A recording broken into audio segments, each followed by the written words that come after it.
I'm Sinem Kasanya from the Kunsthistorisch Institute in Florence, and I will chair the session called Hairy and Furry, which I like a lot. Our first speaker is Ruth Sargent Noyes, trained as an art historian at Harvard University and Johns Hopkins University. Dr. Noyes works on the visual, material, religious, and intellectual culture of Europe and its borderlands, circa 1400 to 1800. Her work has been supported by awards from the American Academy in Rome, the Humanities Center of FU Berlin, Nobel Nordic Fonden, Fritz-Thyssen-Stiftung, NIKI, and ERC. Between 2020 and 2023, she was a Marie Sklodowsky Curie EU Senior Research Fellow at the National Museum of Denmark. Following an international career, family circumstances have brought her to settle in Estonia, where she is visiting lecturer at the National Academy of Arts. Noyes is the editor of a number of books and articles. Her current project, titled Empires of Fur, Art, Nature, Labor, and the Making of Early Modern Europe, maps through works of art circa 1400 to 1600, entanglements of Baltic-mediated animal fur, and forms of human and non-human animal labor. Please join me in welcoming Dr. Noyes. Thank you so much for the intro. Oops, and thank you to Mathilda and Mandy for having us all here. So let's get into it. All right, so my paper today takes as its point of departure this passage written in a letter on the 17th of June, 1679, by the Tuscan Grand Duke Cosimo Terzo de' Medici. Quote, I have learned of the loving care which you have taken in order to furnish me with the small ermine or sable skins which I desired, and likewise regarding the noble gift destined for me, thanks to the generous soul of the illustrious Grand General, namely 2 large white polar bear pelts, which will be a most admirable rarity, though not the first sign of favor, which the Grand General has enjoyed sharing with me, end quote. Cosimo Terzo was the penultimate Medici ruler of the Grand Duchy of Tuscany, in this period already a Habsburg imperial fief whose territory comprised part of west central Italy. The Grand Duke had dispatched his letter from the Tuscan capital city of Florence in reply to an earlier letter from Vilnius, which was one of the capitals, along with Krakow, of the Polish-Lithuanian Commonwealth. And this was a dualistic state consisting of the Grand Duchy of Lithuania and the Crown of the Kingdom of Poland, ruled by a common elected monarch, represented one of early modern Europe's largest territories, covering areas of present-day Lithuania, Poland, Latvia, Belarus, and Ukraine.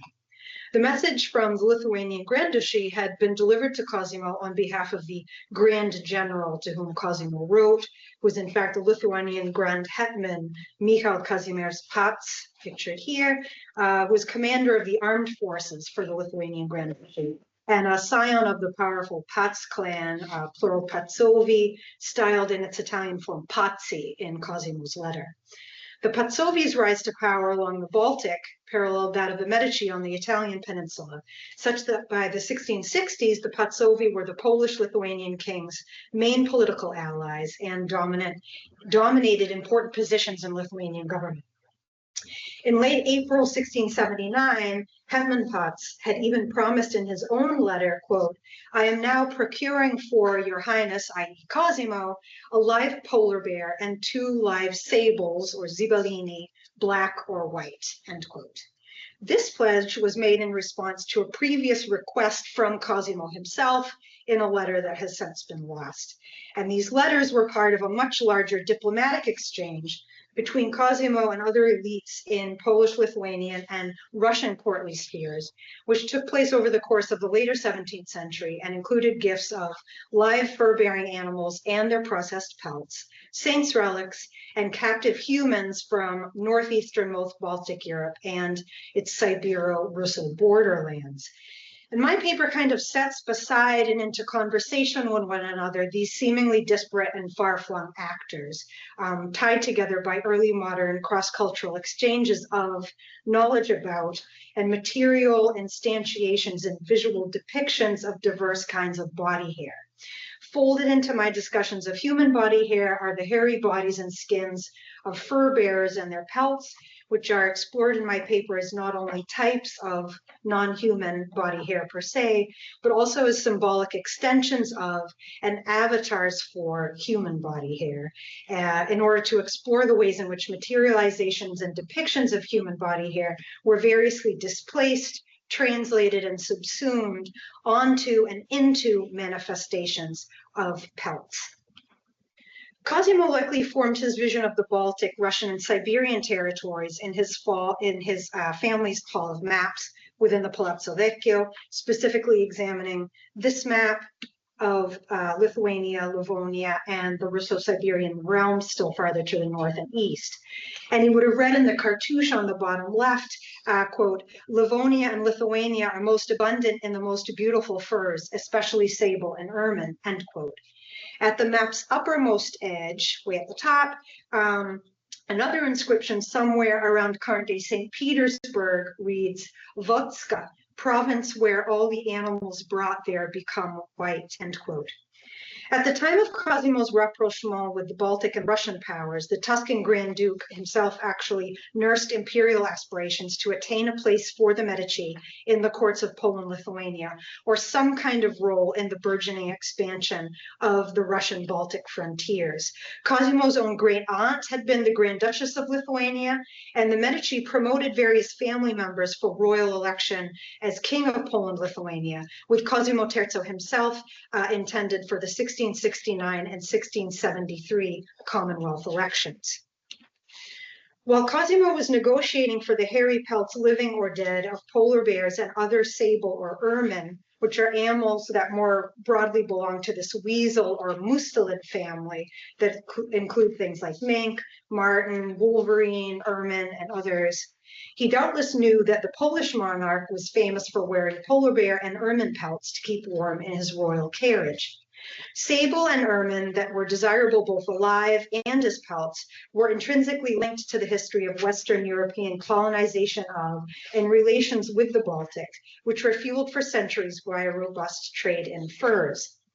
So ermine, which is actually the white and black winter pelage or furry coat of the stoat, a small member of the mustelid family, possessed polyvalent and malleable symbolic meanings in different early modern discourses. Like other fur bearers and indeed non-human animals more broadly, ermine, while signaling the possessor's wealth status, connections, and dominion over nature, could also symbolize fidelity, purity, moderation, and clemency. As an embodied fur item of clothing, it was an emblem derived from ancient natural histories and medieval bestiaries and disseminated in the Renaissance. Oops, going back. In the Renaissance, sorry, I got some extra slides in here. There we go. In the Renaissance via printed emblem books and the Italian noble order of the ermine. Pre-modern knowledge maintained that the perspicacious animals would rather die than sully their pure white coats. I maybe have a missing slide here.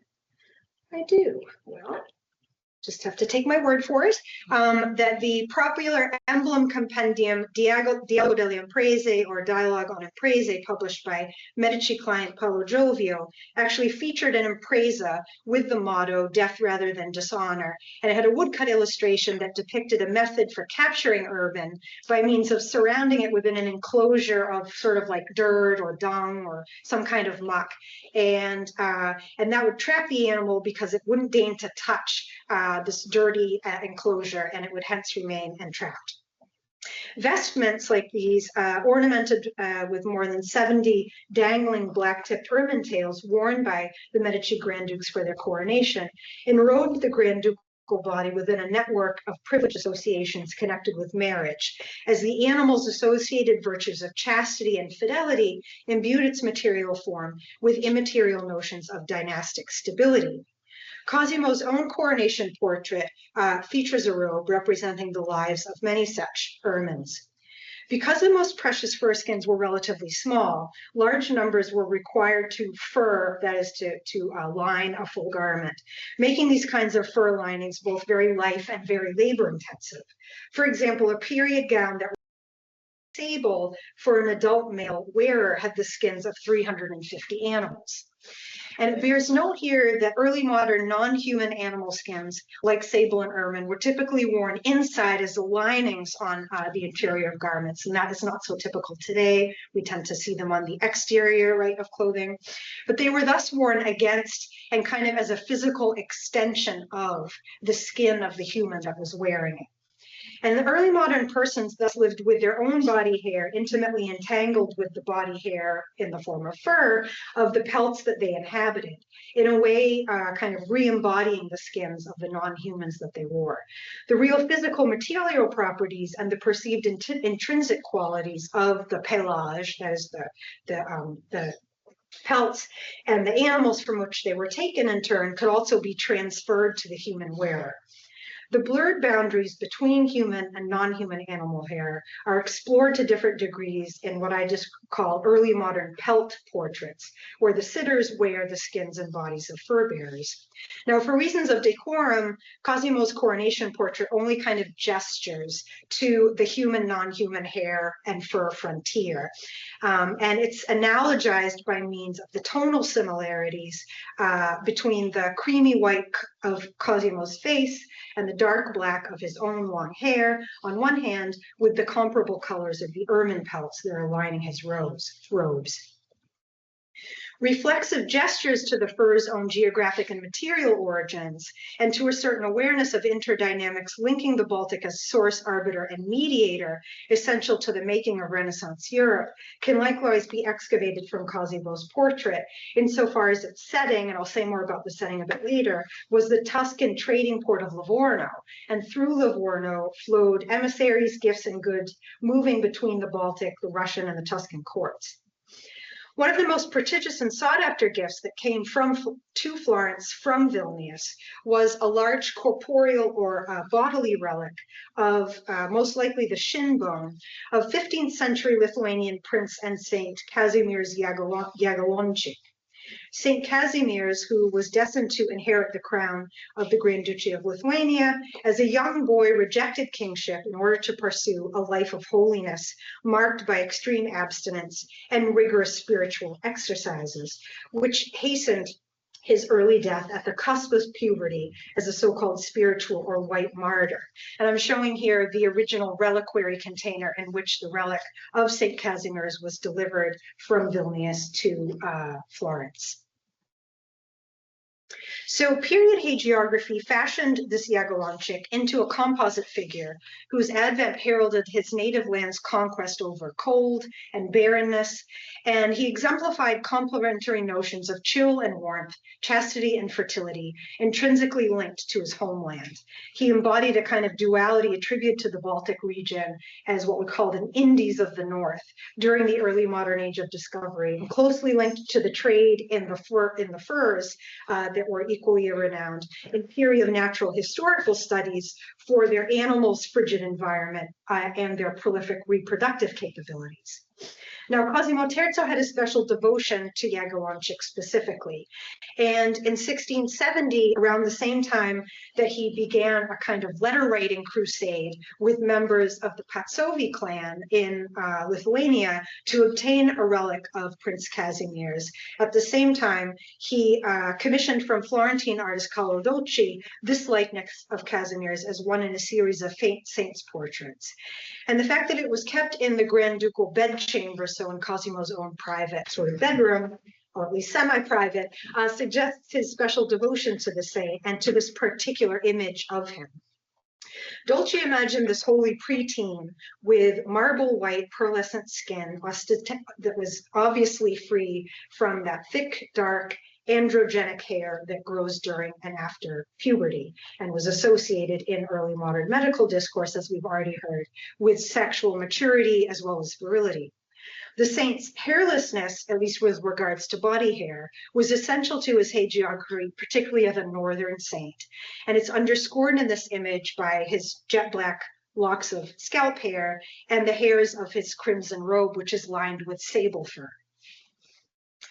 After Casimir's relic was delivered to the Tuscan court in 1678, Cosimo personally oversaw its translation from that earlier amber container to the sumptuous reliquary made by Massimo Soldani-Venzi and the Grand Ducal Galleria that featured a cartouche on the bottom that illustrated the same impresa, which I had in a missing slide, with the ermine that's being trapped in this little enclosure, complete with the motto on the sort of banderole here, Latin motto, death before dishonor, or death rather than dishonor, which was taken directly from the Imprese of Volume by Giglio.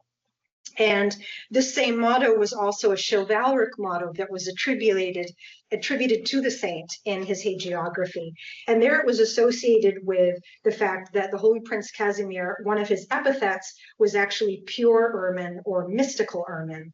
So in this way, in the Florentine courtly milieu, the Baltic saint was in a way transformed into a kind of a fur bearer from the same region.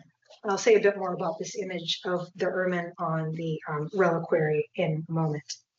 In return and in exchange for the relic of Casimir's, and we'll just show it quickly, it's like this giant bone here that's encased with him. The reliquary, Cosimo in return sent to the Pazzovi family in Vilnius in reply a relic from Florence, dispatched in 1682 in this reliquary that was also made in the Grand Ducal Galleries. It contained notably hairs of a Florentine saint, Maria Maddalena de' Pazzi, who was especially venerated both by the Medici and the Pazzovi, because the Pazzovi actually claimed common lineage with the Florentine Pazzi family. So like St. Casimir's a spiritual martyr whose holiness depended on her chastity and abstinence, Maria Maddalena de' Pazzi similarly swore celibacy, renounced her intended life as a married noblewoman, along with the sexual activity that naturally came with that, at the young age of 10. While her virginal sanctity was thus secure before reaching puberty and at the onset of her androgenic body hair growth, Pazzi's saintly namesake, Maria Magdalene, was, of course, famously sexually active and a hairy figure whose own iconography sometimes featured, as we've already seen, this overgrown body hair. That was sort of a sign of her penance and piety after her dissolute life of prostitution. Cosimo's own profound counter-Reformation fervor for the rarest holy relics was actually fostered by his grandmother, Maria Maddalena of Austria, who even had herself represented in the guise of Mary Magdalene. And I'm just showing two versions of the same painting because they're sort of differently legible. But she's clothed in an animal, some sort of animal hair robe, but then she also has extremely long tresses in this portrait. So strong, in fact, was the early modern association of body hair, fur, and sexual maturity and activity, even promiscuity, that fur garments like the muff, which was a kind of hand warmer into which a woman's hands was placed, functioned sometimes during this early modern period as a kind of eroticized metaphor for the woman's sexually available genitals. And natural historians claimed that Italian women suffering from the disfiguring effects of the sexually transmitted syphilis disguised their marred faces and their infectiousness behind masks that were actually made from sable pelts. So in seeking the sable, Cosimo fostered these interrelated concerns regarding the security of not only the Medici family line, and here it's worth noting that his first male heir predeceased him. They actually died from syphilis, and his second son had a kind of disastrous marriage and failed to produce an heir. But Cosimo was also preoccupied with his own masculinity and its associated virtues of virility and fertility, because his own unfortunate marriage unraveled with the scandalous absconding of his unhappy wife, Marguerite Louis d'Orléans, back to France.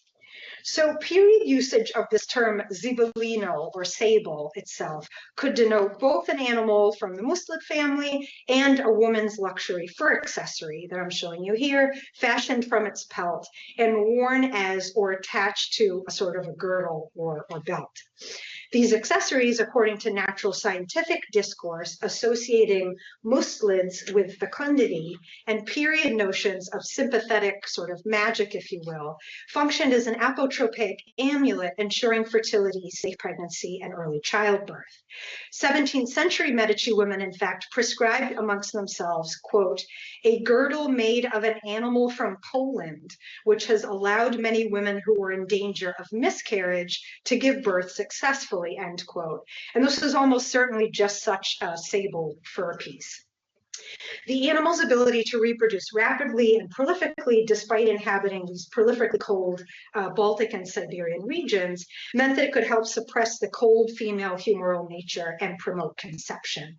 And this also suggests that the Medici sought such animals and their furs to promote different manifold dynastic ends.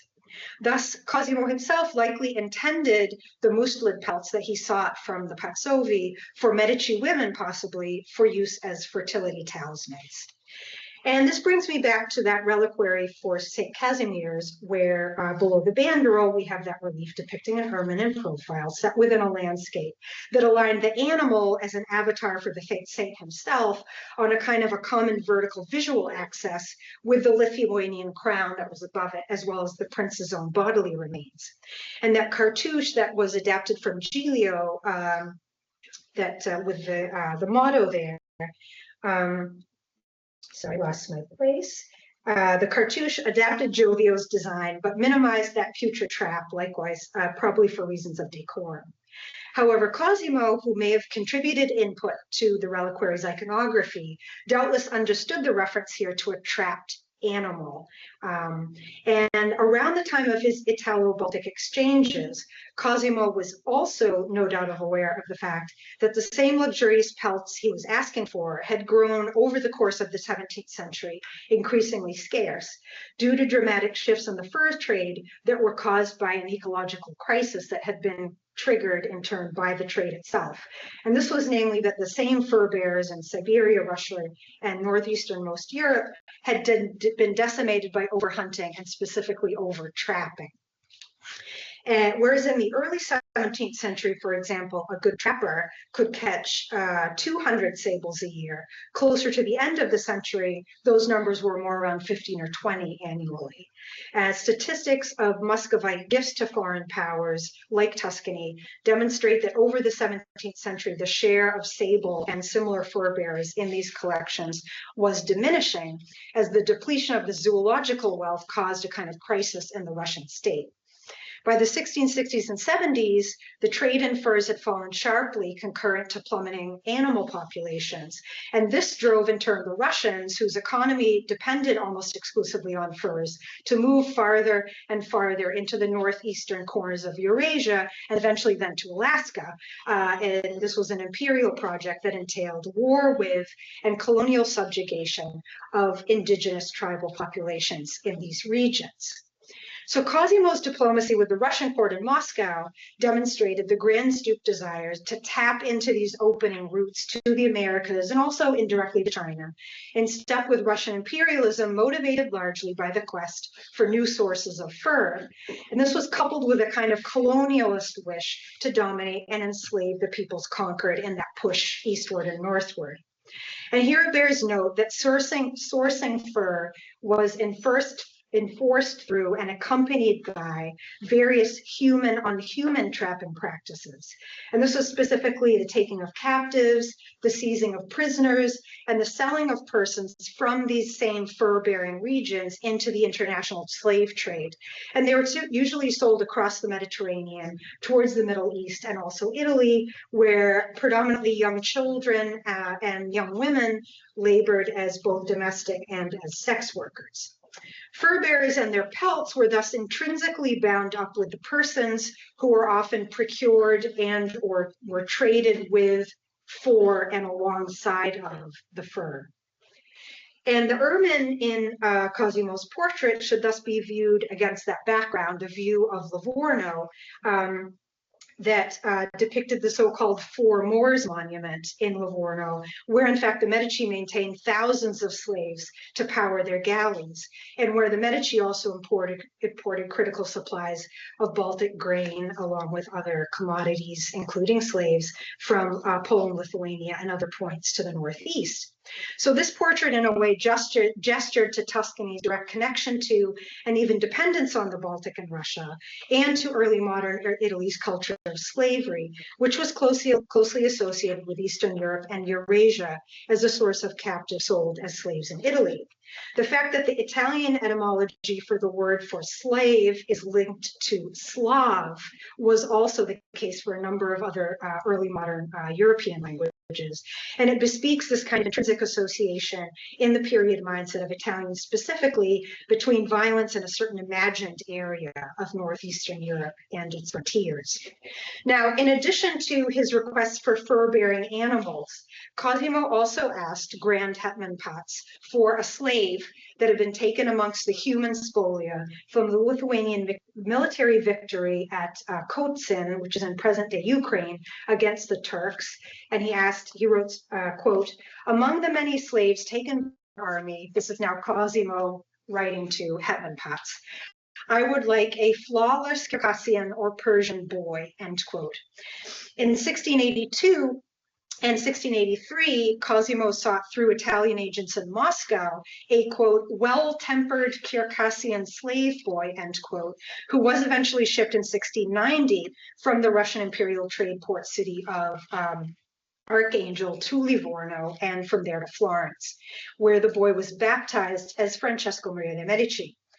In 1684, the King of Poland-Lithuania made a gift to Cosimo of 2 Kalmuk slave boys who were taken captive from among the nomadic peoples who had moved westward from Inner Asia onto the Caspian and Volga steppes, and during the 17th century were resisting the expanding Russian Empire.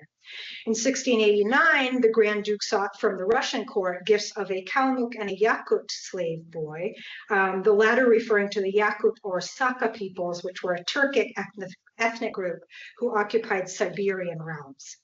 In 1710, the Russian Tsar finally announced a forthcoming gift to Cosimo of a pair of Siberian Kalmuk captives who were delivered to Florence in 1711. And from the Bishop of Krakow, 3 Cossack captives aged 7 to 12, taken from among the semi-nomadic East Slavic Orthodox Christian peoples living during this period in territories of the Polish-Lithuanian Commonwealth, especially present-day Ukraine and Russia. The musician Filippo Balattri, who served at both the Tuscan and the Moscow courts, framed Cosimo III de' Medici's predilection for collecting such slaves with regards to the Grand Duke's own particular approach to converting and sanctifying, as it were, his young captives, writing about Cosimo III, quote, "Grand Duke Cosimo was so greatly inspired to surround himself with young barbarians such as Moors, Indians, Tatars, Kalmuks, Cossacks, Circassians, and Turks. He instructed and baptized them and ignited the fear of God in them. Upon them reaching adulthood, he provided for them well, giving them a lifetime pension so as to foreclose on any eventual need for them to return to their homelands. His sole enjoyment in the world was to surround himself at the table while eating lunch with these same muses, i.e. his slaves. When they learned the Italian language, he amused himself with the hobby of making them respond to his interrogations about the mysteries of the faith, with awards for those who gave the best replies," end quote. I want to consider here, by way of conclusion, Cosimo's preoccupation with inquiring, interacting with, and sanctifying young prepubescent slaves from the north against, firstly, the Grand Duke's own biography. He was renowned amongst contemporaries for his extreme piety and religiosity, and he was said, that is the Grand Duke, to have demonstrated singular piety and aspired to a life of holiness himself from a young age. After separating inseparably from his wife in 1675, he assumed a rigorously devout kind of pseudo-monastic lifestyle, making a special pilgrimage to Rome in 1700 to touch the sacred relics of St. Peter's. And still later in life, frequenting the convent of San Marco daily to perform spiritual exercises. He even had himself portrayed in the guise of the famously sexually inactive Saint Joseph, and I show two portraits here relevant to those occasions.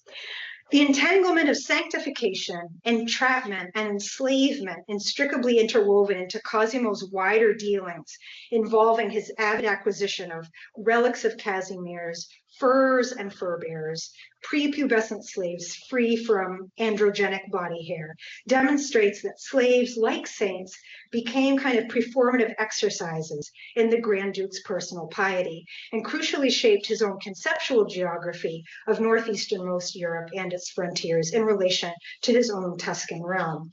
And here, very briefly in closing, I want to secondly, if only speculatively, consider the place of Cosimo as collector amidst these entanglements of furry and hairless bodies and notions of sexual desire latent in collecting against practices of pederasty and same-sex communion, for which Florence specifically and monasticism more broadly were associated in this period.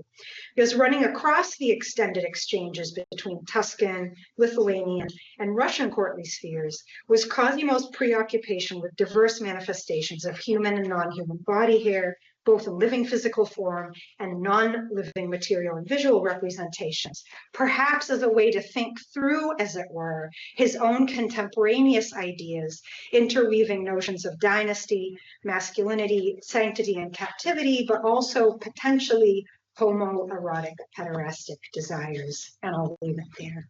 Thanks. I'll introduce the next speaker. I ask for your kindness on my German pronunciation.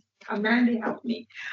Lisa Hecht studied art history and English at Greifswald and Dresden. Between 2015 and 2018, she held a scholarship of the ARTES Graduate School in Cologne and did her doctorate on Aubrey Beardsley artistic exploration of 18th century art and culture. Since April 2019, she's working as a postdoctoral scholar at the Department for Art History at the Philipps-Universität Marburg and started her project on visibility and agency of minoritized groups in early modern visual arts. She has been the co-editor of the volume Queerness in der Kunst der frühen Neuzeit, together with Hendrik Ziegler. In addition to her doctoral thesis, Lisa Hecht has already published essays in the fields of art historical affect studies and boredom studies. Please, the floor is yours.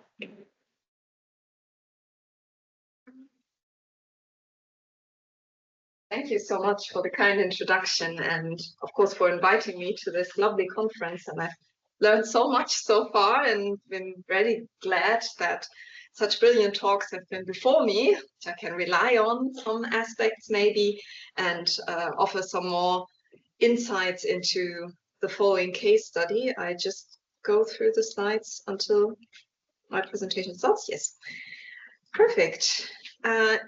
In December 2017, several newspapers headlined the latest acquisition made by the Wellcome Collection in London. More or less accurately, the Telegraph brings our attention to a, quote, high-status portrait of a bearded woman, end quote.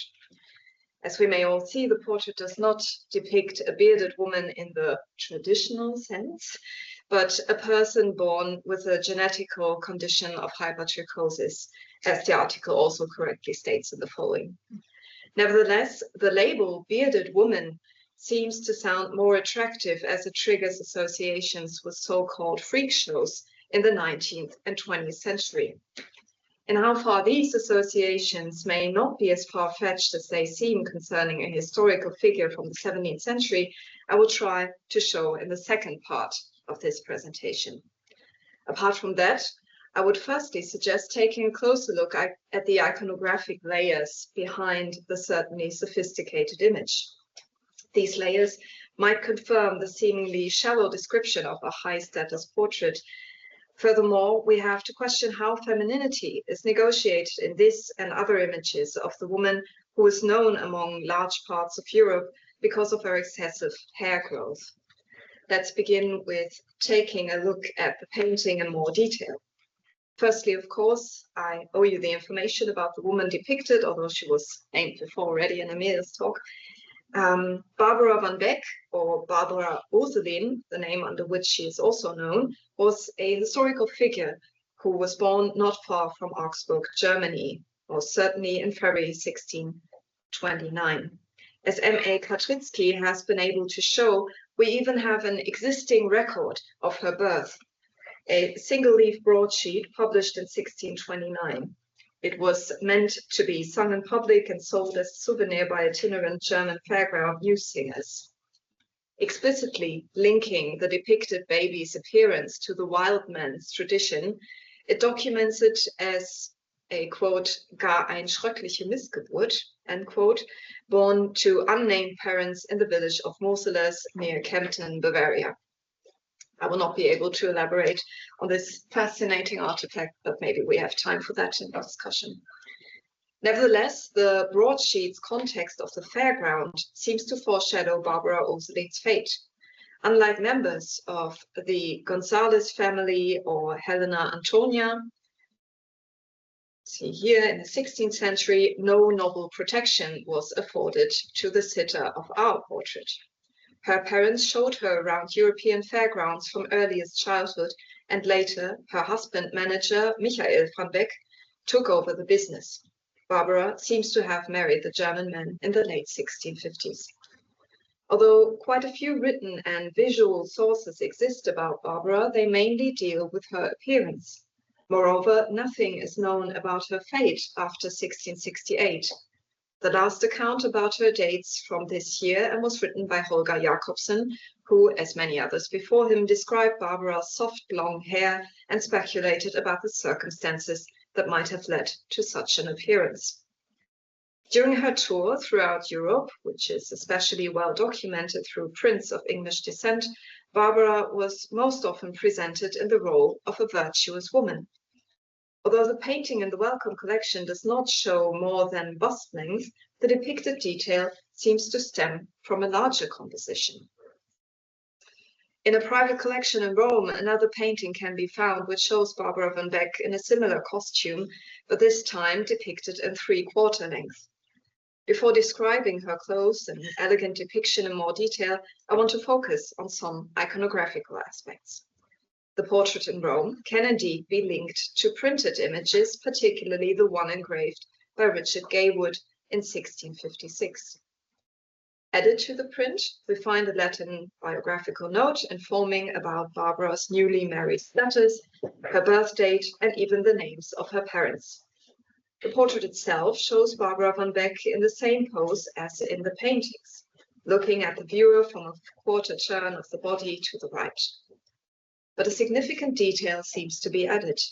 Whereas her left arm is elegantly placed at an empty table in the painting, the same hand is used in the etching to touch the keys of a so-called positive organ, a portable instrument.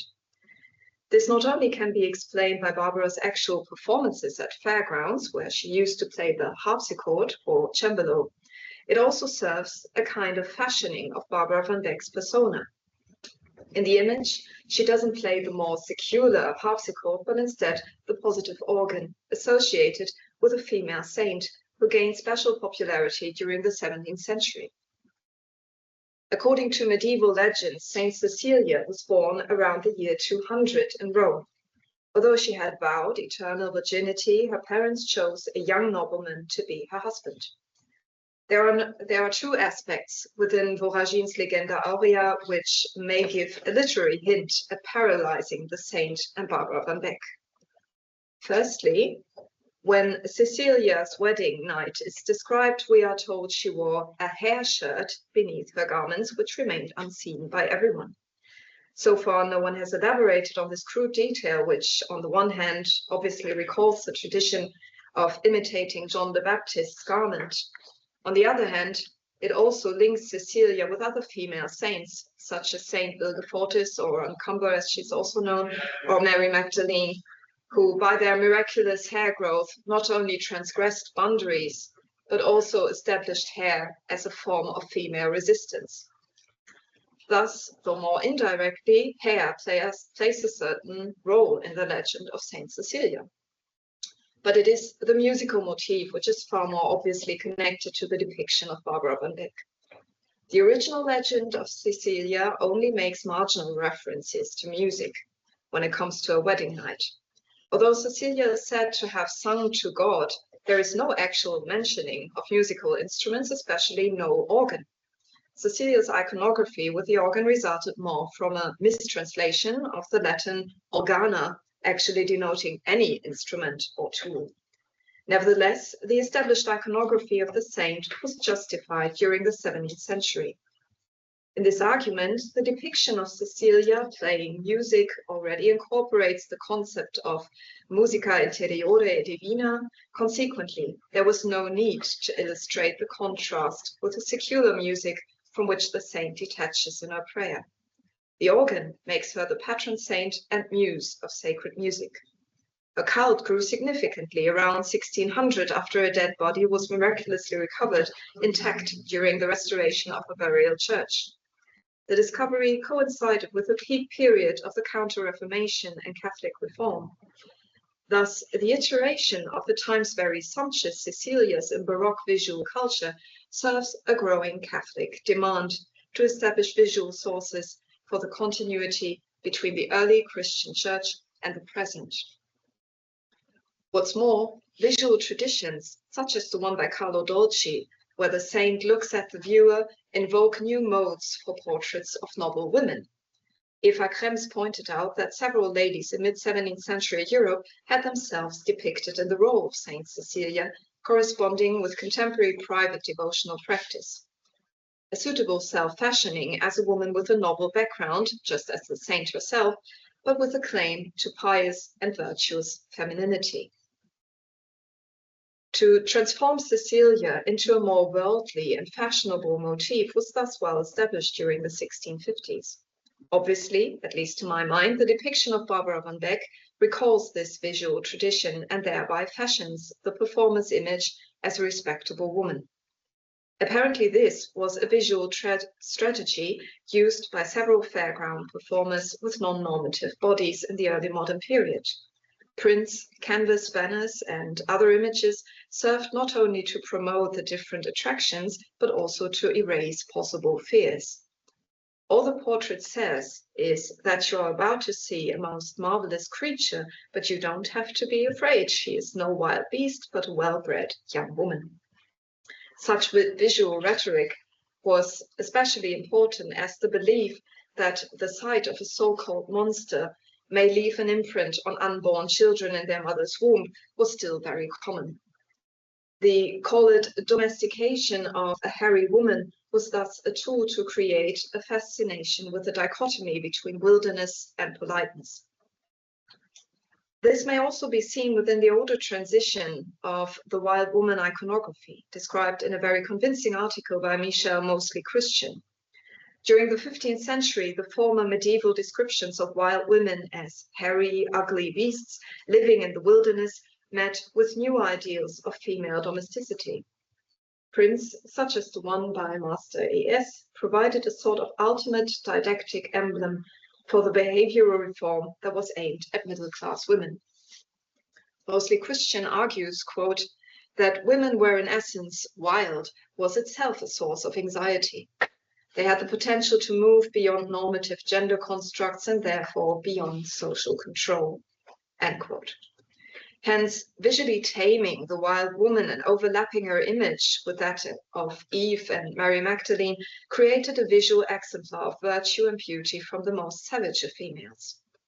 Nevertheless, much of the sexual component inherent in the wild woman legend is retained in contemporary print culture, but tamed into a sensual embodiment of ideal femininity. Similar observations can be made about the portrait of Barbara van Beck, especially when we consider the painted version. In the painting, a low-cut bodice and the rather shortened facial hair reveals Barbara's far less hairy cleavage, accentuated by the light source coming from beneath her right shoulder. Thereby, the model corresponds, though in a rather simplified manner, to current courtly fashion. And I would like to add that wearing one's hair openly was also a contemporary fashion not followed by middle-class women who used to cover their hair and chest when married. Of course, I'm speaking of English fashion in this case.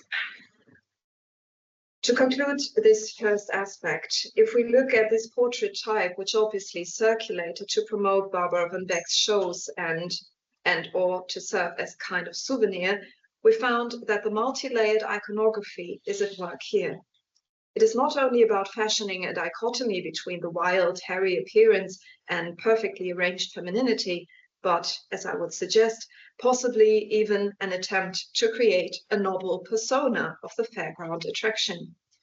If we imagine the multimedia spectacle of the 17th century fairground with its sounds of drums, trumpets, and even bagpipes signaling the different performances, the sound of a harpsichord literally distinguished Barbara van Beck from other so-called monsters on display. Possibly this marketing strategy implied a higher aim towards a position at court. Consequently, the portrait of Barbara van Beck, on the one hand, challenges contemporary norms of femininity and class. On the other hand, it can be placed within visual traditions of hairy women, either as a theologically justifiable proclamation of female resistance or as images of tamed female wildness. Hence, a certain ambiguity can be made out in depictions of Barbara van Beck.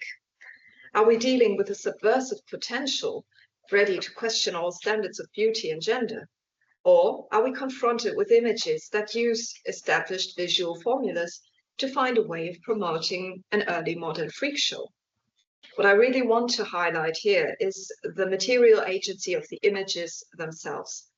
I will not be able to say anything about Barbara van Beck's agency as a person, but I am able to analyze images and artifacts from visual culture with various methodological tools.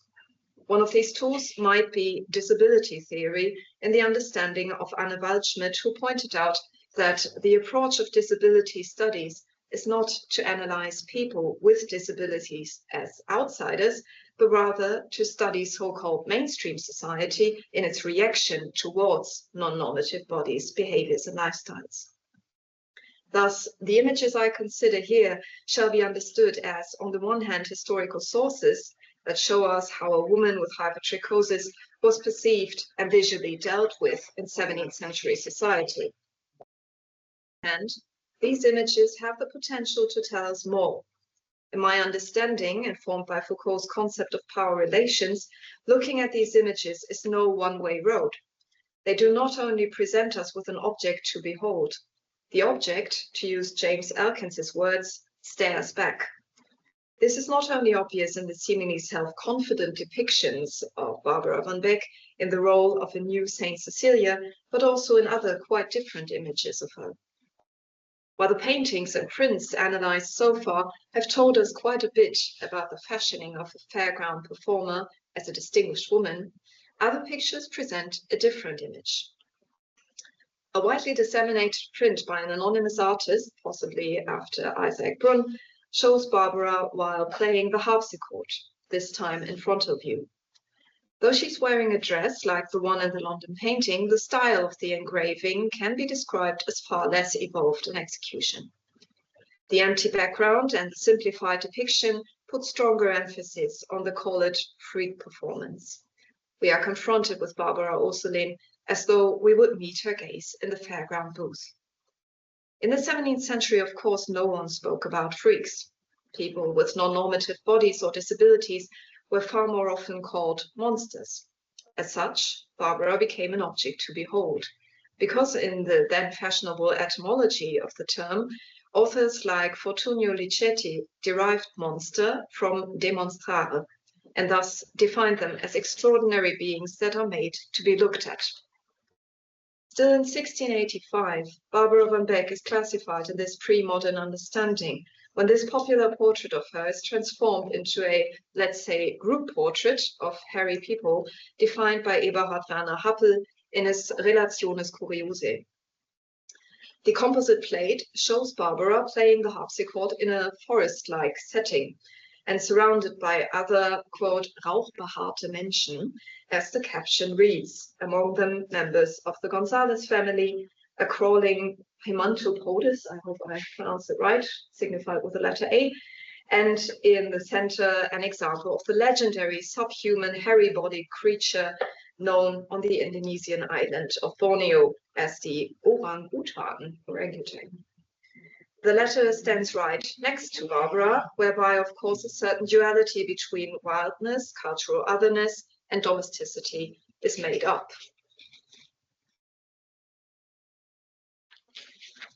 Although the following terminology didn't exist then, the visual rhetoric at work in this example can also be described as a form of enfreakment, a term coined by David Heavey in 1992. Barbara Orselin is not only displayed as a monster or prodigy, her identity as a freak is also culturally created through images like these and her performances at early modern fairs. So let's go a bit deeper into the theory behind the modern terminology here. Rosemary Garland-Thompson elaborated on the concept of enfreakment in her seminal publications on disability theory. In Extraordinary Bodies from 1997, she wrote, quote, "The body becomes pure text. A freak has been produced from a physically disabled human being.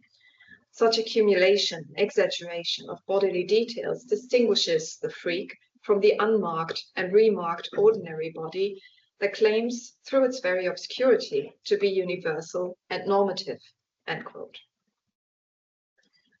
Consequently, we may read Barbara Orselin's portraits so far as matters of enfreakment. Her facial and body hair itself does not turn her into a monster or freak. It's the discourse that does. The depicted woman is turned into a spectacle because of her non-normative appearance.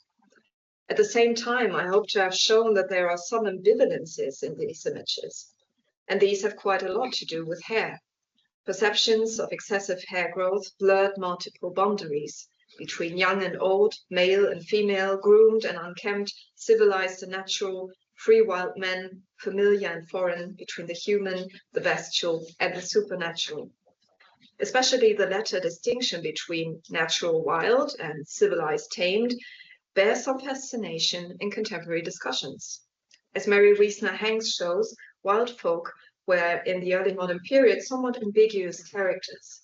There were for some figures of evil, for others of holiness, for some terrifying, and for others figures to be celebrated for their place outside of society. This ambiguity can be seen in the depictions of Barbara van Beck, who is always both wild and civilized, thereby figuring basic human perceptions of identity and otherness in a dual role. Looking, or rather staring, at Barbara van Beck could constitute normalcy in her audience, who distinguished themselves from her during the performance. At the same time, they were confronted with a woman who incorporated everything associated with ideal femininity. This, namely, is the other side of the freak coin. Freakery is not only an external designation, it can also be understood as a reciprocal structure that performatively creates normality and difference and does not assume them as given entities. In this way, Garland-Thompson and Renate Lorenz define staring as a performative practice and freakery as having a denormalizing effect and thus offering alternatives to conventional power relations. To sum things up, the images depicting Barbara van Beck offer a range of perspectives to be taken up. On the one hand, they can be understood as products of a hegemonic gaze, usually associated with early modern culture. On the other hand, they also, implicitly or explicitly, aim at questioning these hegemonic structures by putting normality to the test. The famous physician John Bulwer stated in 1653, quote, "Woman by nature is smooth and delicate, and if she have many hairs, she is a monster," end quote. The portraits of Barbara van Beck challenge perceptions of femininity and monstrosity. Both concepts seem inextricably linked in pre-modern thought, by the way. These images confront us with this paradox. Ideal femininity apparently is created from the very idea that the wild woman must be tamed. This process literally seems to be embodied by Barbara van Beck, and at the same time her portraits call upon a renegotiation of stable categorizations between norm and deviance. Thank you.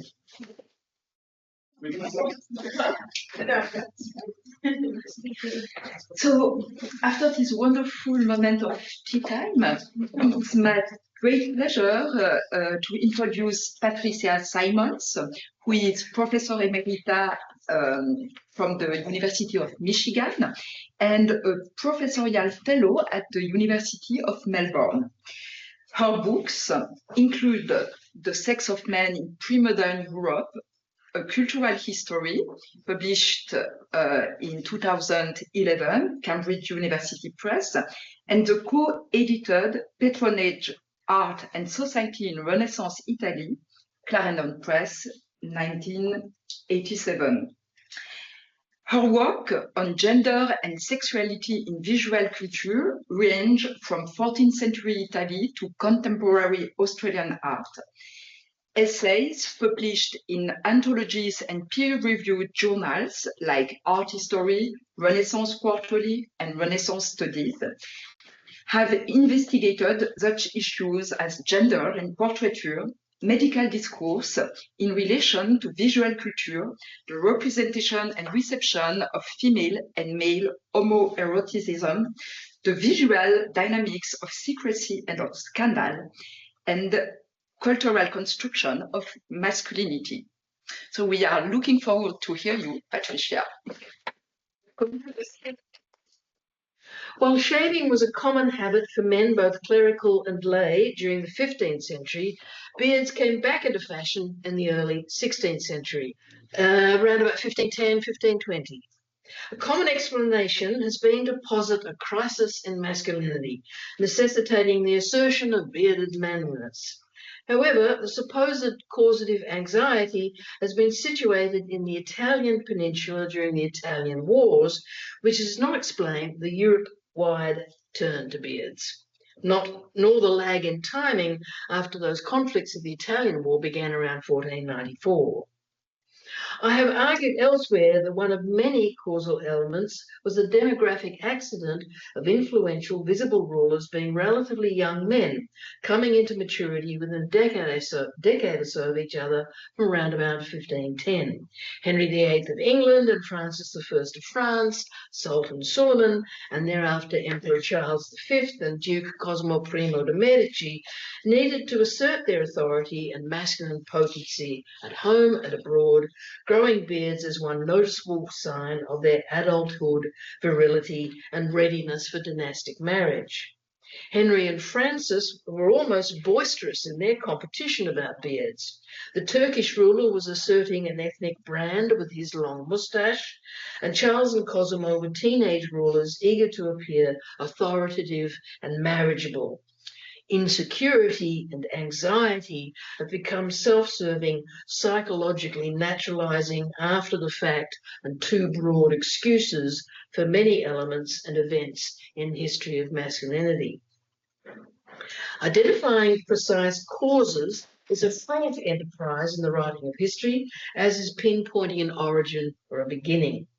The history of so-called fashion, or outward appearance of the human body, is more plausibly examined in relation to a conglomeration of factors such as... I'm not getting this very well worked out, I'm sorry. Why will I not move forward? There we go. Yes. So there, I've got the touch now. Such as historical accumulation, personal whim, what we call influences, consumption trends, economic alterations, access to and innovations in a variety of materials and technologies, an increase in skilled tasks in conjunction with the rise of professionalization, social shifts, travel, trade, and other means of cultural interchange, and modifications in knowledge, including in the fields of medicine, which would be my main interest today, as well as history and literature. In the case of beards, we must understand that they came in and out of fashion over the centuries in Europe. and no previous collective practice of growing beards has been explained by recourse to the model of crisis. Moreover, even when beards were not common, in daily experience, the faces of most men bore a range of stubble because they shaved irregularly. We must not assume a complete distinct difference between only two states, fully bearded or closely shaved. Another pertinent yet neglected element is that there were various meaningful types of beards rather than a single style or sense. For instance, the degree of facial hair could signal age, health, status, occupation, or religious state. Beards added to the venerable authority of emperors and prophets, for instance. And another career that was often but not invariably visualized by way of a bearded face was soldier. St. Paul's dark, usually long and forked or pointed beard is one example, contrasted with Peter's shorter, white, curly beard. The latter's attribute alludes to his initial occupation as humble fisherman and later status as foundational pope. Paul's beard accompanies his other core attribute, the sword, indicating that he was not only an erstwhile Roman soldier, but according to the Bible, God's soldier. Yet the actual beards of soldiers varied in length and tidiness. That most secular men in the 15th century chose to have themselves and their military commanders portrayed with close shaves suggests that for public, formal occasions, soldiers too prepared by shaving and expected artists to present them in those normative terms. Anonymous troops, including foreign warriors, like those observed closely in Pisanello's circle, as you see at the lower register here, still displayed appropriately bristling visages. It is those pictorial norms that shifted gradually over the course of the late 15th century and early decades of the following century, for secular as well as military personages. Portraits of most adult male sitters came to present bearded faces in gloriously primped detail in the case of men like Galeazzo San Vitale, or in seemingly naturalistic understatement befitting Castiglione's tenet of courtly moderation and sprezzatura. Over 3 decades or so, more and more European men eschewed shaving and sought the increasingly professionalized assistance of barbers to fashion their hair. Contemporaries did not classify the growing trend as a sign of crisis. Rather, conduct manuals advised men to adapt to local conditions. Castiglione's Popular Courtier was first printed in 1528, though penned earlier that decade. Following the common refrain that change was due to outsiders, one character claimed that Italians were adopting foreign styles, such as French, Spanish, and German fashions, and that some even, quote, dress in the style of Turks, some wearing beards, some not. The chief advice was that, quote, a man ought to follow the custom of the majority. So we've been talking about resistance, but there is nevertheless also this element of complicity that we need to recognize for some, at least, habits of hair. So conformity was also the central recommendation of Giovanni della Casa's conduct manual, Galateo, written in the years 1552, 53, 55, and first printed in Venice in 1558. He said that man must, quote, try to adapt himself as much as he can to the sartorial style of other citizens and let custom guide him. His first examples dealt with hair. If everyone in your town wears his hair short, you should not wear it long. And where other citizens wear a beard, you should not be clean-shaven, for this is a way of contradicting others which renders us despicable. Rather than locate a cause or origin, one can consider the constellation of factors that boosted the spread and continuation of the visual habit. That is, my paper today examines what we could say is the period I for beards, investigating how they were seen, how interpreted, how assessed. Facial hair was understood in relation to the body's masculinity, and here I focus on medical knowledge, ideas that infiltrated well past the domain of theorists, physicians, and surgeons. So it's also how people understood the natural medical history of beards more widely. As one can see in these satirical medals of the 16th century, in which an ejaculation issues from the beard and chin, it was common knowledge that a physical relationship existed between beards and semen. Due to the ongoing influence of ancient science, of Hippocratic and Aristotelian ideas, hair was understood to be the extrusion of the body's residue, as we've already heard. But what we don't often speak about is the fact of what I call the semenotic aspect. Because semen was usually thought to be stored in the head, then hair at that location was especially related to masculine fluid. Beards were the result of superfluous seminal waste being forced from the essentially heated adult male body. Growth of chin hair was especially generated during sexual intercourse as semen flowed from the head to the genitals. The ancient physician and theorist Galen noted that the most masculine of men, those who were hottest and driest in humoral terms, were the most abundantly hairy. Hellenic notions about the beard still held millennia later. Thus, around 1284, the Dominican philosopher and scientist Albertus Magnus observed that when the generative power begins to dominate, that is, when adolescence begins to occur and the semen increases in a person, the hairs then begin to grow on the beard, because the heat is rising from the genital members and from the heart, and the spermatic spirit turns back to the brain as far as the beard, and there it is strengthened and generates hair. The beard was, in an important sense, then, a primary rather than secondary sex characteristic, a basic rather than incidental sign of masculine heat and spermatic capacity, or semenotics, as I have called it. The concept was put succinctly by a Greek so-called peasant, according to the Venetian surgeon and anatomist Alessandro Benedetti in the 1490s. When pondering why the beard existed, the Greek man believed that, quote, since it is contained in the testicles, so the chin also is adorned with Greek majesty. Fundamentally linked to the testicles and thus to masculine identity and virility, the beard adorned the chin, which what was deemed majesty, or in Latin terms, Latin and vernacular terms, other commentators noted as honor and dignity. The beard's appearance was linked to virility and fertility, and thus to the stage at which the man would marry, and in a variety of other ways exercise power.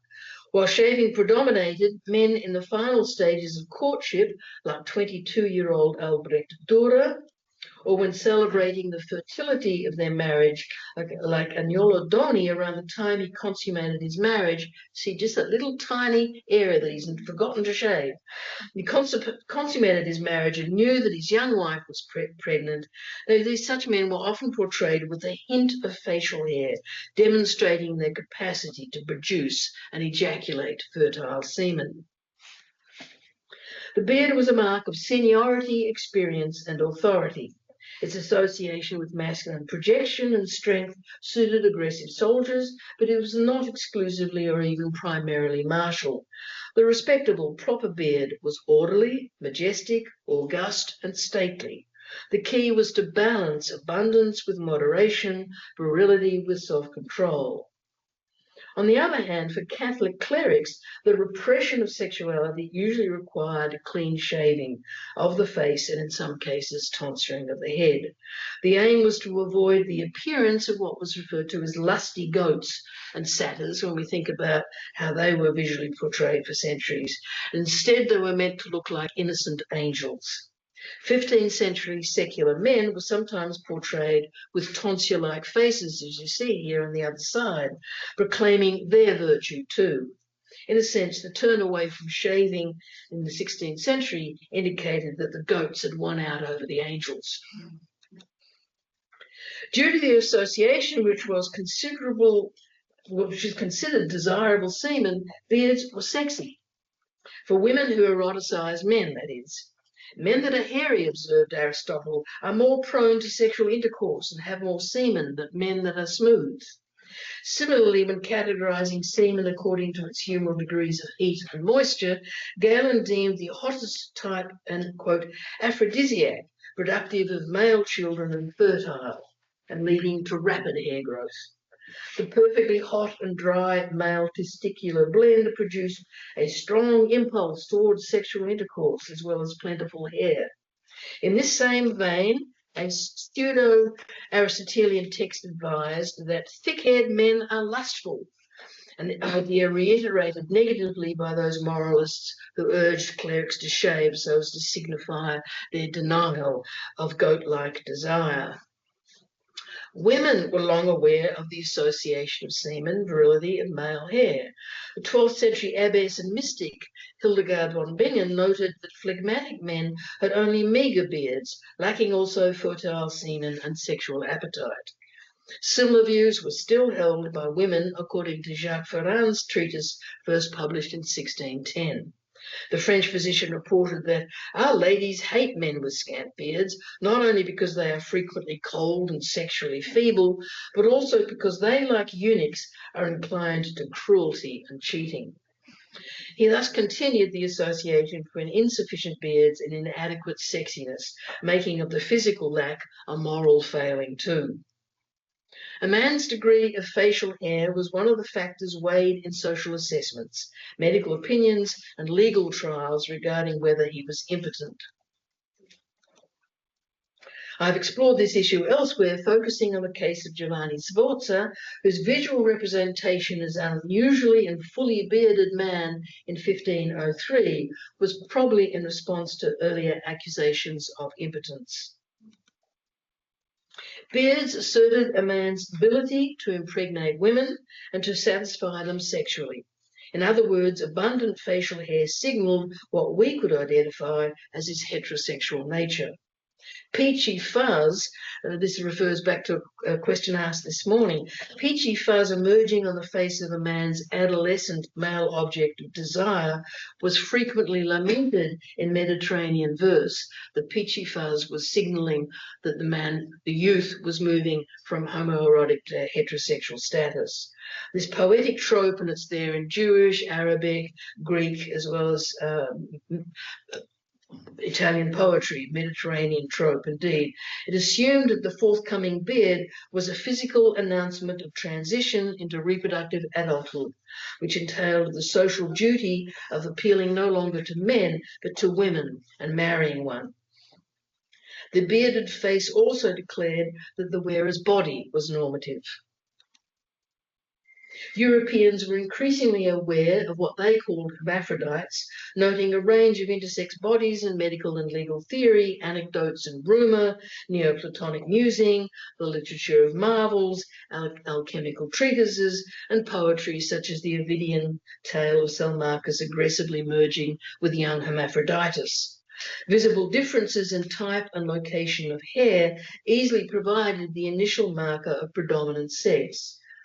According to them, what were regarded as primarily male bodies were sometimes bearded. Increasingly familiar texts, like Pliny's Natural History, noted that in the case of sex change, the emergence of a beard was a notable demonstration of male sex. Lastly, the impact of disease altered ideas about the appearance of healthy male bodies. While medical theory long held that scanty or absent beards betrayed poor health, and there was a suspicion that beards hid disfigurement, a new element from the mid-1490s was the advent of syphilis. Pustules cover the hands, legs, and unevenly stubbled face of a sufferer represented in the first illustration of the disease. Designed, we think, by Dürer, the woodcut of 1496 shows a Landsknecht, one of the hired foot soldiers from Switzerland and Germany, who staffed many military forces at the time. That is, soldiers spread disease as well as violence, and if beards at the time did have any connection with perceived crisis, then ravaging of the face is a more likely, widespread, visible, and immediate motivation. Especially after around 1520, hair loss was an increasingly common feature of the initial onset of syphilis. Writing about the disease around 1530, the Italian physician Girolamo Fracastoro noted, quote, general amazement because the hair falls out from the head and the other hairy parts to such an extent that it makes men look ridiculous. For some go about in public without a beard, some without eyebrows, others with heads totally bald. To avoid such shock and ridicule, healthy-looking beards were reassurances of physical well-being. Renaissance men wearing beards were, amongst other things, declaring their genital health, bodily integrity, and sexual competence in a literal sense. Scrappy beards attracted ridicule, as in the case of Urs Graf's woodcut of around 1511, depicting unequal lovers. Opposite a beardless, love-smitten youth, the desperate old man also trying to woo the money-grubbing maiden has a straggly, uneven beard, a balding head, and several growths on the face that do probably allude to syphilitic jewels. Reference to syphilis is undeniable in this. This is a later case, Archimboldo's Jurist, which was known at the time to satirize a syphilitic lawyer at the Habsburg court in Vienna. Galen characterized beards as an example of the, quote, beauty of form, being an ornament, he called it, as well as stately. The carefully regulated, groomed beard was a sight for aesthetic appreciation. In many ways, the habit of cultivating beards was what we could call a Renaissance phenomenon, fostered by more widespread literacy and thence knowledge of medicine, natural philosophy, and literature, spurred by the new technology of print, and by more cultural interchange across the Mediterranean, as well as the rising eroticization of the male body. The imperial beard of antiquity was back. Artists exaggerated, masked and elaborated their sitters' beards so that their hair was fuller, shaped and stylish, their clients' masculinity and authority enhanced. Observed by an amateur German artist with a long, straight, bushy beard, Andrea Doria in Bronzino's rendition became a fierce warrior with an animated and what a contemporary called terrible, that is, awe-inspiring beard. Each bearded man at the time is depicted as admirable, groomed, and virile.